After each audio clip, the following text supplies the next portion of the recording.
말이나 행동이 받아들이기가 힘든 사람이 있습니다. 그런 사람이 한 집안 식구이거나 직장 동료 아니면 함께 교회 다니는 사람이라면 심각해집니다. 어떤 교회는 저에게 찾아와 목사님, 저런 사람과 어떻게 함께 교회를 다닙니까? 하고 함께 교회 다니는 것이 고통스럽다고 하면서 정든 교회를 떠나는 사람도 보았습니다. 그럼에도 불구하고 성경은 우리 그리스도인들은 항상 열린 마음으로 모든 사람을 받아들여야 한다고 가르치고 있습니다. 로마서 15장 7절입니다. 다 같이 읽겠습니다. 그러므로 그리스도께서 우리를 받아 하나님께 영광을 돌리심과 같이 너희도 서로 받으라. 사도 바울은 우리 신자들이 모든 사람을 받아들이기 위한 제일 중요한 출발점으로 그리스도께서 우리를 받아들인 것을 묵상하라고 강조합니다. 예수께서 우리를 어떻게 받아들이셨습니까? 한마디로 말씀드리면 무조건적으로 받아들이셨습니다. 있는 모습 그대로 받아주시고 사랑해 주시고 우리를 대신 십자가에서 죽으셨다는 것입니다. 이 은혜를 아는 자라면 이제 우리도 우리의 이웃을 조건 없이 받아줘야 합니다. 우리는 어떤 사람도 우리 교회의 믿음의 공동체에 오는 사람들을 받아주는 연습을 해야 합니다. 마음에 들면 받아주고 마음에 안 들면 받아주지 않겠다고 하지 마십시오. 또 어떤 사람은 당신이 회개하면 받아주겠다고 합니다. 이런 자세는 비성경적입니다. 일단 받아주고 회개하도록 도와주십시오. 예수님의 탕자의 비유에 보면 아버지가 아들의 진심으로 회개한 것을 보고 받아준 것이 아닙니다. 둘째 아들은 자신의 있는 모습 그대로 받아주신 아버지의 사랑을 경험하고 나서 정말 아버지께 미안하고 죄송한 마음으로 회개한 것입니다. 이것을 가리켜 칼빈 선생은 구원의 서정이라고 말했습니다. 순서를 이야기하면 믿음이 먼저이고 회개가 나중입니다. 우리의 회개도 그렇게 이루어졌습니다. 나 같은 죄인 이 모습 이대로 십자가 앞에 나아가 예수님을 나의 구주, 나의 주님으로 시인했더니 하나님께서 나를 자녀로 받아주신 그 크신 사랑을 깨닫고 비로소 아버지 저는 죄인입니다 하지 않았습니까? 그렇다면 이제 우리도 우리의 이웃을 있는 모습 그대로 받아주는 연습을 해야 합니다.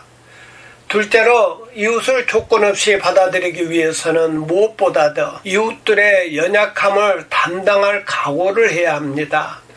로마서 15장 1절과 2절입니다. 다 같이 읽겠습니다. 믿음이 강한 우리는 마땅히 믿음이 약한 자의 약점을 담당하고 자기를 기쁘게 하지 아니할 것이라. 우리 각 사람이 이웃을 기쁘게 하되 선을 이루고 덕을 세우도록 할지니라. 무슨 뜻입니까?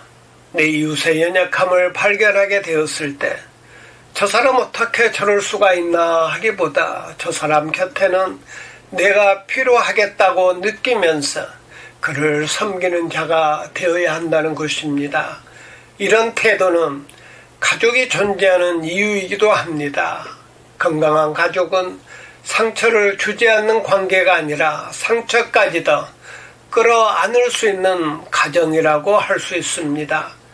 이런 관계를 위해 우리가 끊임없이 도전해야 할 숙제는 우리 자신을 기쁘게 하며 사는 것이 아니라 이웃을 기쁘게 하는 연습입니다. 이것이 바로 이웃의 연약함을 담당하는 것입니다. 그럴 때 비로소 우리는 서로의 연약함에도 불구하고 서로를 받아주는 믿음의 공동체를 건설할 수 있습니다.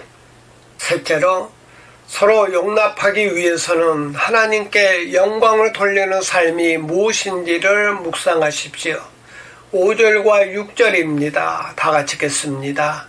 이제 인내와 위로의 하나님이 너희로 그리스도 예수를 본받아 서로 뜻이 같게 하여 주사 한 마음과 한 입으로 하나님 곧 우리 주 예수 그리스도의 아버지께 영광을 돌리게 하려 하노라. 우리의 이웃이 연약함을 드러낼 때 우리가 제일 쉽게 할 수 있는 일은 무엇입니까? 비판하는 것입니다. 그러면 제일 어려운 일이 무엇이겠습니까? 상대방의 행동이 내 마음에 들지 않음에도 불구하고 그를 격려하는 일입니다. 왜 그렇게 해야 합니까? 우리 그리스도인들이 하는 일은 어떤 프로젝트를 성취하는 것이 아니라 사람을 세우는 일이기 때문입니다. 우리가 이웃의 믿음을 세워주고 그래서 사랑의 공동체를 든든히 세울 수 있다면 우리가 좋아하는 것과 좋아하지 않는 것들을 포기할 수 있어야 합니다. 성 어거스틴이 이런 말을 했습니다. 본질적인 것에 대해서는 일치를, 비본질적인 것에 대해서는 관용을, 그리고 모든 일에 사랑으로.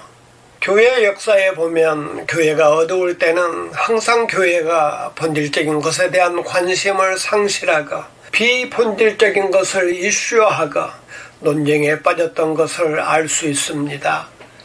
로마의 콘스탄틴 황제가 기독교를 국교로 승인하고 교회당 건축을 한 후 제일 먼저 일어난 교회 논쟁 가운데 하나가 예배당 내부를 어떤 그림으로 장식할 것인가 였습니다. 그것을 프레스코 논쟁이라고 합니다. 중세 암흑시대의 가톨릭 교회 내 논쟁 가운데 하나는 바늘 위에 얼마나 많은 천사들이 올라설 수 있는가라는 이슈였습니다. 참으로 우스운 일이지만 지금의 교회도 이런 일들을 가지고 논쟁을 하다가 교회가 갈라지기도 합니다. 교회당을 건축한 후 커튼 색깔을 가지고 싸우다가 갈라진 교회도 있습니다. 좋은 교회는 교회의 본질에 충실하는 교회입니다. 좋은 교인은 어떻게 전도할 것인가?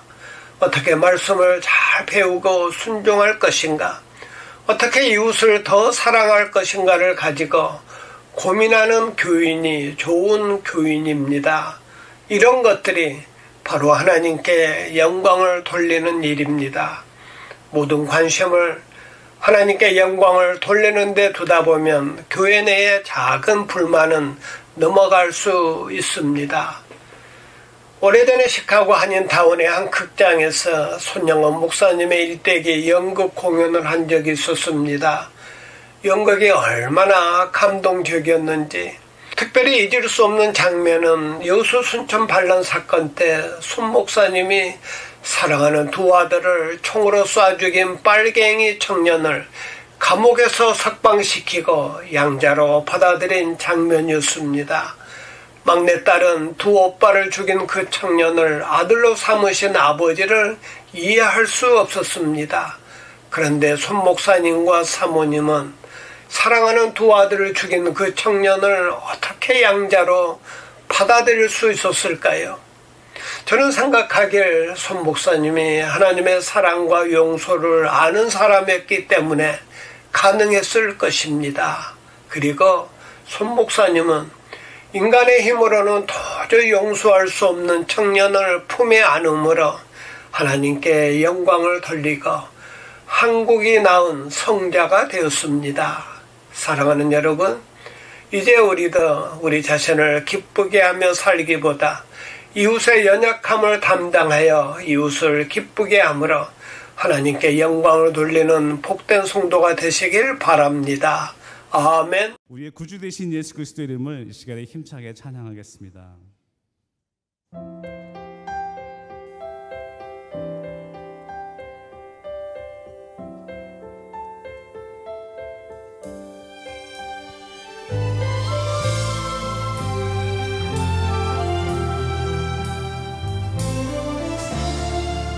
예수 나의 구주 삼고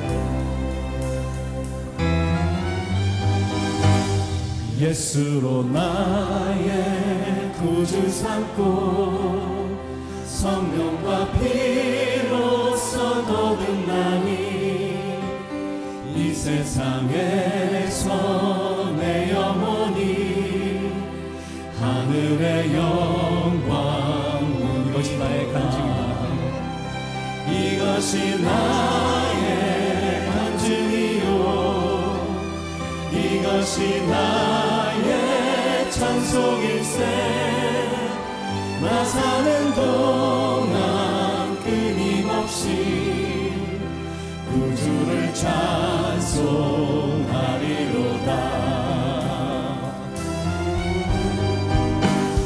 온전히 주께 맡긴 내 영 사랑의 음성을 듣는 중에 천사들 왕래하는 것과 하늘의 영광 이것이 나의 간증이요 이것이 나의 간증이요 이것이 나의 찬송일세 나 사는 동안 끊임없이 구주를 찬송